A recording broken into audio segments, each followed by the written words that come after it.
So as I mentioned, there are some drops here that are worth picking up. Those are not them. Also not them. Also not them. Also not them. They're here somewhere. Yeah, the Shard of the Summerloak, which is not a great weapon. It's a short sword, which isn't very useful to this party, but it does positive energy damage, which is sort of unusual. It's also a +1.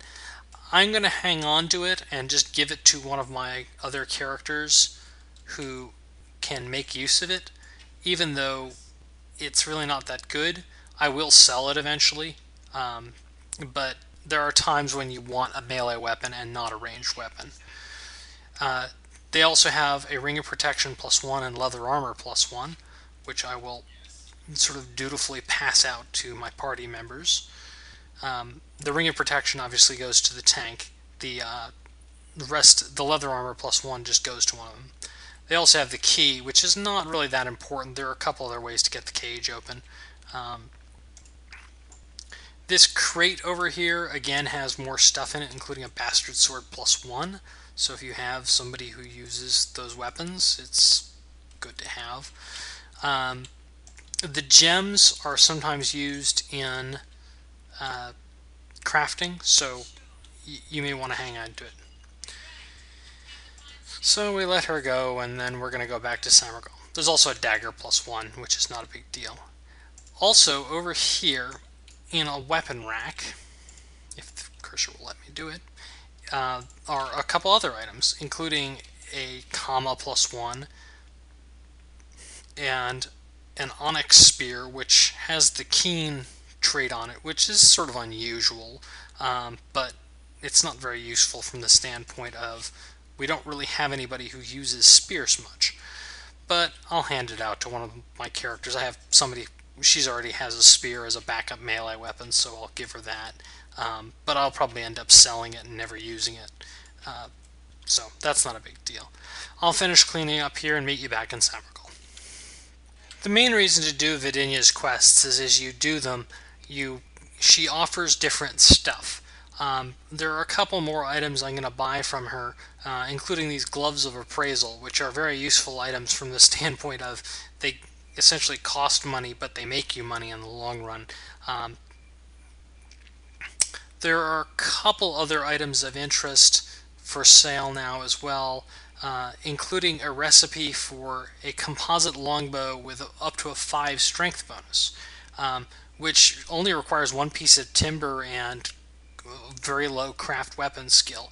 So I'm probably going to actually make a few of those. But back to what we were doing, let's talk to Sasani again. And she gives you more money for rescuing the captain. You gain some XP, and she says there's a follow-up quest.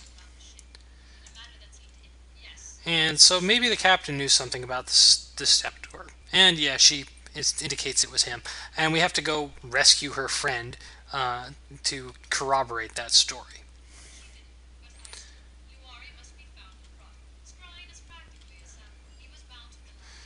Or we can follow where he was going to go. I'm not going to go visit the gnomes just yet. You could charge straight up there, but it's not really... There's some fairly dangerous areas up there, and there's a lot of side quests to do first. And since the main plot is kind of boring, we might as well do the side quests. Speaking of side quests, we can talk to Volo here, and you can talk to him, and talk to him multiple times. But he's not offering the quests. Oh, right. You have to ask Sasani about the quest, and then you can... So we, talk to him, and then, gotta talk to him again. And he wants to buy a parrot. Okay. You can also tell Volo of the side areas you've visited. And the only purpose in that is you get little background feats that give you a couple of minor skill bonuses. It's not a big deal, but especially if you don't have search and survival, it's worth having. So Volo tells you he wants a parrot, but he can't talk to the merchants because he was being an idiot earlier. And Vidinia, of course, tells you that she'll trade a parrot for some other exotic pet, which of course you have to go off and fetch. Um, but she tells you about a new area which we'll visit, and we were not going to go there quite yet as far as finishing it, but we will drop by. Before we get going on the map, though, we need to go and pick up an object from Captain Lastry here. We'll also want to rest up, which costs all of 50 gold.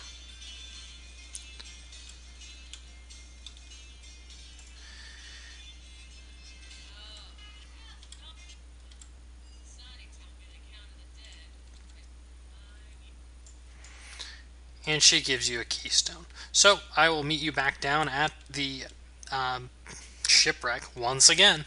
So here we are back at the shipwreck. You may have noticed that there's this door here before, but we're on the other side of this door is another fight, not too different from the one we just went through in the cave, but this one we get to buff up ahead of time, so let me do that.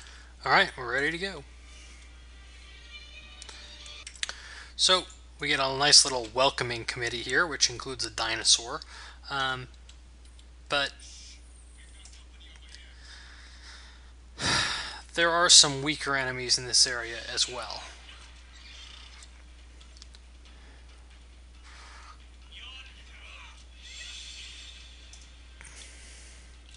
Not that the dinosaur was super hard or anything, but there are all these Batiri younglings.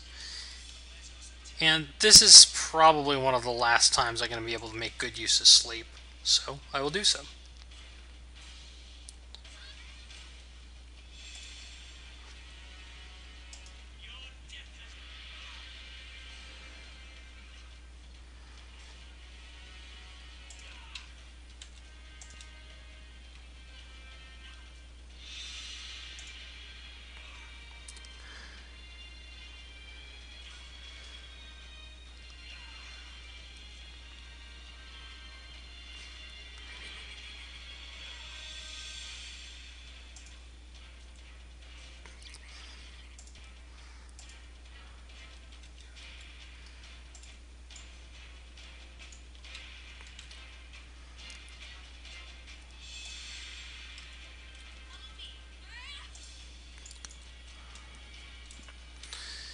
And call a little lightning, because everything's better with a little shock power.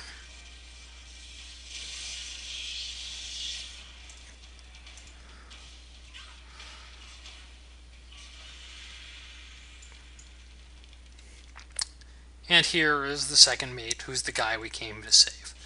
So, I'm going to talk to him and then clean up in here and then beat you back in Samargal again. Rather than going to Samargal, I'm going to take a little detour here to pick up the pet that was talked about. Here's those soldiers we're kind of running around. It's to the southeast of Samargal. So this Underdark marketplace, it's, of course, a slave market, and they sell lots of evil stuff, and it's, not a place of, good bunch of good characters, especially a bunch of good elves should really be hanging out. But, we can still shop. So this guy tells me that he's not going to talk to me unless I'm on his list. I'm actually not going to worry about that. That's involved with another quest, and I want to actually discover the area first because you get XP for it that way. So we'll be back and we'll talk to him later. There's a chest over here which you can open, and then everybody will attack you. Given that this is a bunch of evil slime, maybe that's not such a bad thing. But there are other ways to start that fight, and we will get to that chest in good time. So, this guy, we can walk up to him and, buy something from him. Because he has the caged glacier snake that we are looking for in order to trade for the parrot. He also has a bunch of other crap. most of which is useless, but I'm going to pick up spells just because I like having all the spells, even if it's not really all that useful. So I'll do that and be right back. So that was all I wanted to buy there, and I'll meet you back in Samargal. So here we are back at Samargal, and we are just handing in our little fetch quest. And we now have our parrot. It's actually too bad I don't have any dwarves in the party because, that there's a joke here that involves dwarves, but oh well. So we hand in the bird, and we get some XP and some money. And the parrot insults you, and apparently what I guess is dwarven. I don't know.